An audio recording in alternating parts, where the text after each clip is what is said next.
ഉസ്മാനെ ഏതായാലും മുട്ടായിപ്പീടിയിൽ എല്ലാത്തരം മുട്ടായികളും മാന്ത്രികൾക്ക് നമുക്ക് തന്നാണ്. പിന്നെ അല്ലാണ്ട് കുട്ടിയൊക്കെ ഏറ്റവും ഇഷ്ടമുള്ള മാമാമിച്ചർ എള്ളുണ്ട തേനാലി ഒക്കെ ഉണ്ട്. പിന്നെ ബൂസ്റ്റ് കണ്ടാൽ കുട്ടികൾ വേഗം പീടിയേക്ക് വേഗം ചാടി കയറും. എടാ ഏതോ രണ്ട് മക്കള് നമ്മളെ മുട്ടായിപ്പീടി ശ്രദ്ധിച്ചിട്ടോ. പിന്നെ ശ്രദ്ധിക്കാണ്ട് നമ്മള് 5 സ്റ്റാർ മുട്ടായിപ്പീടിയല്ലേ. ഓരെന്തൊക്കെ നമ്മളെ പീടിനെ പറ്റി പറഞ്ഞിരുന്നാ തോന്നണേ. പക്ഷെ നമ്മളെ പൈസ അല്ലടോ. എനിക്ക് പൈസ കിട്ടി. തക്കാളി വാങ്ങാൻ തന്നത്. ഒരാളെ കുത്തിരുന്ന് വർത്താനം പറയാന്നല്ലാതെ പീടിയൊക്കെ വരുന്നില്ലല്ലോ. ക്ഷമിക്ക്. ഈ പൈസ കൊണ്ടുപോയി അമ്മച്ചി നമ്മള് തല്ലൂലേ. അമ്മച്ചി നമുക്ക് സോപ്പിടാം. എന്നാ അമ്മക്ക് വാങ്ങാം. മുട്ടായി വേണോ? നിങ്ങൾക്ക് ഏത് മുട്ടായിയാ വേണ്ടി? ഒരു മുട്ടായിന്റെ പേര് പറഞ്ഞോളി. ഇത് ഫ്രീ ആയിട്ടാണ് ഇന്ന് ഈ പീടിയിൽ മുട്ടായി തരിക. ഞങ്ങൾ ഈ ഷോപ്പേ ഇന്ന് പുതിയതായിട്ട് തുടങ്ങിയ, അതുകൊണ്ട് ഉദ്ഘാടനം പ്രമാണിച്ച് എല്ലാ കുട്ടികൾക്കും ഒരു മുട്ടായി ഫ്രീ ആണ്. നിങ്ങൾ വേഗം പറഞ്ഞോളൂ ഏതാ വേണ്ടിയെന്ന്, അത് ഞങ്ങൾ പറിച്ചെടുത്ത് തരാം. നിങ്ങൾക്ക് ശോഭാസ് അല്ലേ പറഞ്ഞേ? ഉദ്ഘാടനം പ്രമാണിച്ച് ഫ്രീ ആണ്. എനിക്കോ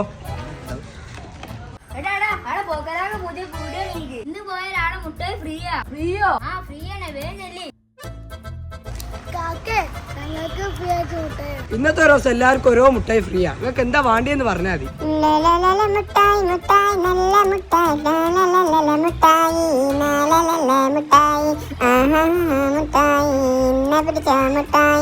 പിന്നെ എന്താ പോക്കരൊന്നും വലിയ കണക്കൂട്ടലാണല്ലോ. നമ്മൾ ഇന്ന് ഉദ്ഘാടന ദിവസം ആയതുകൊണ്ടേ 10-27 കുട്ടികൾക്ക് മുട്ടായി ഫ്രീ ആയിട്ട് കൊടുത്തു. 27 കുട്ടികൾ ഉദ്ഘാടന ദിവസമല്ലേ, കുട്ടികൾ തിന്നട്ടെ. ഇനി 23 കുട്ടികൾക്ക് കൂടി സാധനം കൊടുത്താലേ പീടിയ കാലിയായിട്ടോ. ഞമ്മക്ക് മാന്ത്രികൾക്കില്ലേ, എന്നോട് ചോദിച്ചാ പോരെ. സേവന ഉദ്ഘാടന ദിവസം അല്ലേ. പോട്ടെ പോട്ടെ. അങ്ങോട്ട് വാ. എനിക്ക് ഏത് മുട്ടായിയാ വേണ്ടിയേ? ഓക്കെയോ? ഇന്നത്തെ ദിവസം എല്ലാവർക്കും ഫ്രീ ആയിട്ട് ഞങ്ങൾ കൊടുക്കട്ടോ. സന്തോഷായില്ലേ? പോട്ടെ. നാളെ പൈസ ആയിട്ട് തരണം കേട്ടോ. ഒന്നില്ലെങ്കിലുണ്ടല്ലോ. എനിക്ക് മുട്ടായിയാ വണ്ടിയില് ഇതാ. ഇന്ന് എനിക്കും ഉണ്ട്. നാളെയും വരണട്ടോ. ഒന്ന് നല്ല കച്ചവടാ. നമുക്ക് ഏത് മുട്ടായി വണ്ടി ഇതാ. ഓക്കെ അല്ലേ? നാളെ വരണട്ടോ. അമോളുവാ. ഈ മുട്ടായിയാ വണ്ടി. ഈ മുട്ടായി നല്ല ടേസ്റ്റുള്ള മുട്ടായിയാ, നല്ല മധുരാട്ടത്.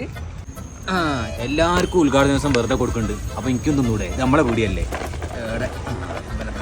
അല്ല പിന്നെ നല്ല കച്ച. എന്താ പോക്കരെ പരിപാടി? അല്ല, ഉദ്ഘാടന ദിവസം എല്ലാവർക്കും വെറുതെ ഓരോ മുട്ടായി കൊടുക്കണ്ടല്ലോ. അപ്പൊ ഞമ്മക്ക് ഒന്ന് തിന്നാലോ. ഉദ്ഘാടന ദിവസമായിട്ട് എല്ലാവർക്കും ഓരോന്നിച്ച് കൊടുക്കണ്ടല്ലോ. അപ്പൊ നമ്മക്ക് ഓരോന്നിച്ച് തിന്നാ. ഒന്നാലേ തിന്നുള്ളൂ. ഞാൻ നേരത്തെ ഒരു ഓക്കെ മുട്ടായും, ഇപ്പൊ ഒരു എള്ളുണ്ട മുട്ടായും, നേരത്തെ ഒരു ചെറിയൊരു ഇംലി മുട്ടായും. ഒന്ന് അപ്പൊ 3 എണ്ണായില്ലേ? ഈ അവക്കെ വീട് മക്കളതാ വരുന്നേ. 4, 1, 2, 3 തന്നെ അല്ലേ? ഇനിയിപ്പോ ഒന്നാണ്. എന്തോ ആയിക്കോ. അല്ല ഉസ്മാനെ, നമ്മളെ മുട്ടായി പിടിയത്തെ മുട്ടായി മൊത്തം നമ്മള് തീർന്നല്ലോ. അങ്ങനെ ചിരിച്ചു പോയാ. മുട്ടായൊക്കെ മക്കൾ ഫ്രീ ആയി കൊടുത്തിട്ട് നമുക്ക് എന്താ ലാഭം? പിന്നെ മക്കൾക്ക് ആ മുട്ടായി ഇങ്ങനെ ഫ്രീ ആയിട്ട് കൊടുക്കുമ്പോ ഓർക്കൊരു സന്തോഷം ഉണ്ടായില്ലേ? ഓരോ മുഖമൊക്കെ ശ്രദ്ധിച്ചില്ലേനോ? അതാണ് നമുക്ക് ഏറ്റവും വലിയ കാര്യം. പിന്നെ ഒരു കാര്യമുണ്ട്, നാളെ ഇവരൊക്കെ പൈസയും കൊണ്ട് മുട്ടായി വാങ്ങാൻ വരുമോ? അപ്പൊ നമുക്ക് മാന്ത്രികൾക്ക് പറഞ്ഞ് കുറച്ചുകൂടി പുതിയ മുട്ടായി കൂടി ഇറക്കണം.